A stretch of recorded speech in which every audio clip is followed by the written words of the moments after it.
সংস্থাগুলো কারা কারা নির্বাচিত হবেন, কারা কোন রাজনৈতিক দল করবেন, এটা যদি নির্ধারণ করে দেন তাহলে শেখ হাসিনার বিরুদ্ধে লড়াইয়ে কি আর ইয়ে থাকলো, এটার আর কি দাম থাকবে? এর তো আর কোনো দাম থাকবে না। শেখ হাসিনাও এই কাজ করেছেন। উনি তৃণমূল থেকে জাতীয় পর্যায় পর্যন্ত গোয়েন্দা সংস্থা দিয়ে তিনি বিরোধী দলের লোকজনকে মানে ধমক দিতে চেষ্টা করতেন যে বিএনপি থেকে তাদেরকে যেন সরিয়ে দেওয়া যায়, তারা যেন আরেকটি রাজনৈতিক দল গঠন করতে পারে, তারা যেন বিএনপিকে ভাঙে। এই কাজটাই তো 16-17 বছর শেখ হাসিনা গোয়েন্দা সংস্থাগুলোকে করিয়েছে। এখন আমরা আবার শুনছি যে গোয়েন্দা সংস্থার লোকরা নাকি একটি রাজনৈতিক দল গঠনের জন্য কাউকে কাউকে সমর্থন দেওয়ার জন্য বিভিন্ন জায়গায় তারা কাজ করে। এই ঘটনা কিন্তু এদেশের মানুষ মেনে নেবে। এই দেশে একটি প্রকৃত গণতান্ত্রিক পরিবেশ, যে মানুষ যে দলকে পছন্দ করে তাকে তারা ভোট দেবে, যে মানুষ যে রাজনৈতিক দল গঠন করতে চায় তারা সেইভাবে রাজনৈতিক দল গঠন করবে। এখানে কোনো নির্দেশনা, এখানে কোনো হুমকি, এখানে রাষ্ট্রের কোনো খবরদারি থাকবে না। এটাই হচ্ছে সমাজ, এটাই হচ্ছে প্রকৃত গণতান্ত্রিক রাষ্ট্র। সেটা না করে আপনার মঈনুদ্দিন ফখরুদ্দিনের মতো, হোসেন মোহাম্মদ এরশাদের মতো এবং শেখ হাসিনার মতো একই কালচার, একই সংস্কৃতি যদি পুনরাবৃত্তি হয় তাহলে তো মানুষ মনে করবে আরেকটি ফ্যাসিবাদ তৈরির প্রচেষ্টা চলছে। এটা হতে দেওয়া যেতে পারে না। একটি নতুন আইন পাস করা হয়েছে, সাইবার সুরক্ষা অধ্যাদেশ 2024, যেখানে কারা পাস করেছেন, অধিকার দিয়ে যারা কাজ করেছেন এ ধরনের প্রচেষ্টাগত ছাত্র নেতারা, যারা এই আন্দোলন, জুলাইয়ের আন্দোলন ছিলেন, আমার কাছে বিস্ময়কর মনে হয় তাদের হাত দিয়ে কি করে এই আইনটি পাস করা। বন্ধুরা আমার,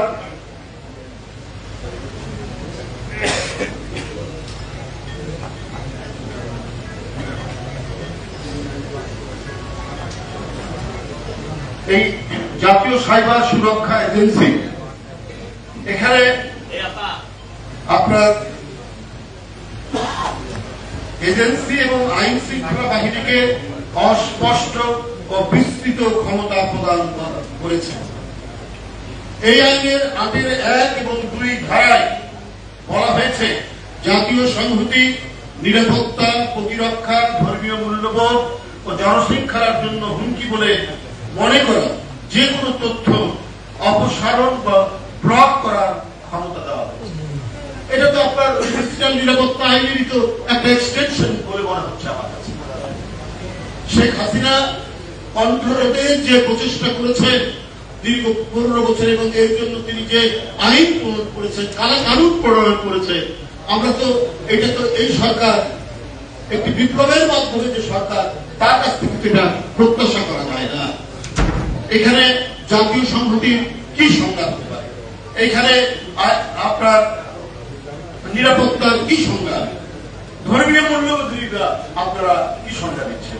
আর এখানে যদি আইন শৃঙ্খলা বাহিনীর কাছে বিস্তৃত ক্ষমতা থাকে তাহলে তো এটার ব্যাপক অপপ্রয়োগ হওয়ার সম্ভাবনা রয়েছে, ব্যাপক অপপ্রয়োগ হওয়ার সম্ভাবনা রয়েছে।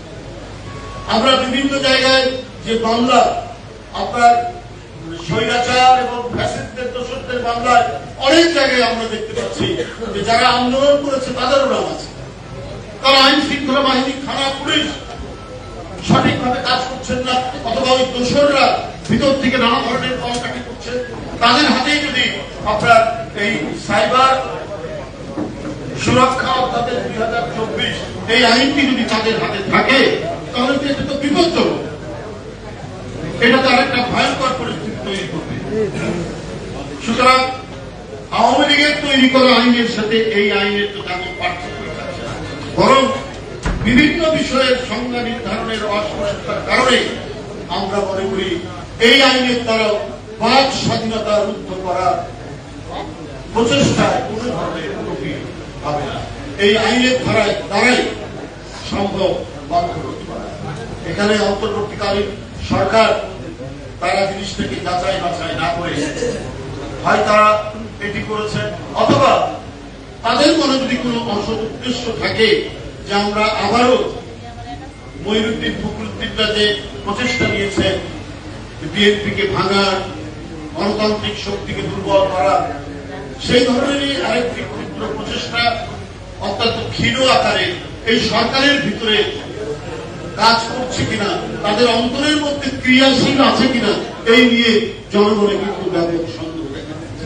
এবং এই সরকারের যে জাতীয় এবং আন্তর্জাতিক ইমেজ, সেই ইমেজ ক্রমান্বয়ে আপনার ক্ষীণ হতে থাকবে যদি এই ধরনের প্রচেষ্টা একটার পর একটা। মানুষ অনেকেই কিন্তু রাষ্ট্র ক্ষমতা আশা করে সংস্কারের কথা বলেছে। এর আগে আমরা মঈনুদ্দিন ফখরুদ্দিনকেও আমরা দেখব, এই সংস্কার করবেন, সেই সংস্কার করবেন, কিছু করেছেন, নির্বাচন কমিশনে কিছু করেছেন, আরপিও সংশোধন করেছেন। আমরা এর মাধ্যমে কি দেখলাম?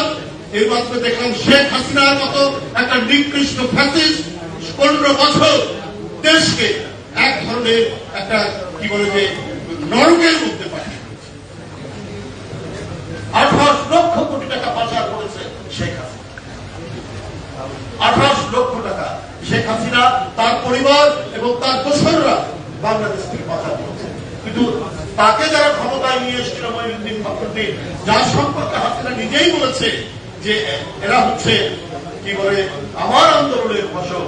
সুতরাং ওই সংস্কারের গুরুত্ব আমরা দেখেছি, ওই সংস্কারের আমরা প্রক্রিয়াতে দেখেছি, ওই সংস্কারের প্রক্রিয়ার মধ্যে দিয়ে হাসিনার পথে একটি দানব তৈরি হবে।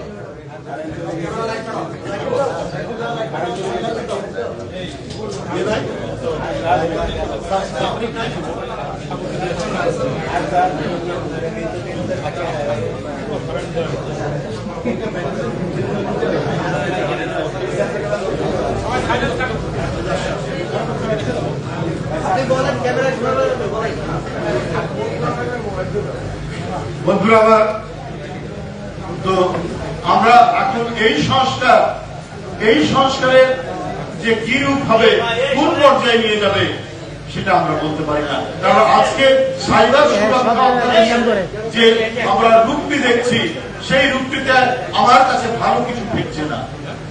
আমার কাছে মনে হচ্ছে ডালের মধ্যে কিছু কালো পদার্থ রয়েছে বলে মনে হচ্ছে। তাই বন্ধুরা আমার, চারিদিকের বিভিন্ন ঘটনায় আমরা শঙ্কিত, আমরা ভয়াত্মক। ব্যক্তিগত ভয়ের জন্য নয়, রাষ্ট্রের নিয়ে আমাদের ভয়। আমরা এর আগেও দেখেছি, যখন কোন সচিব, কোন মন্ত্রীর বিরুদ্ধে জনগণের মধ্যে থেকে প্রতিবাদ আসে, তখনই আপনার সচিবালয়ের ফাইল গায়েব হয়ে যায়, সচিবালয়ের মধ্যে আগুন ধরে। গতকাল মধ্যরাতের যে আগুন, সে আমরা জানি না, আমি কোন মুখরোচক কথা বলতে চাই না। এই আগুনে অনেক নথিপত্র পুড়ে গেল, কিন্তু একটি ঘটনা আরেকটি ঘটনাকে সন্দেহ তৈরি করে।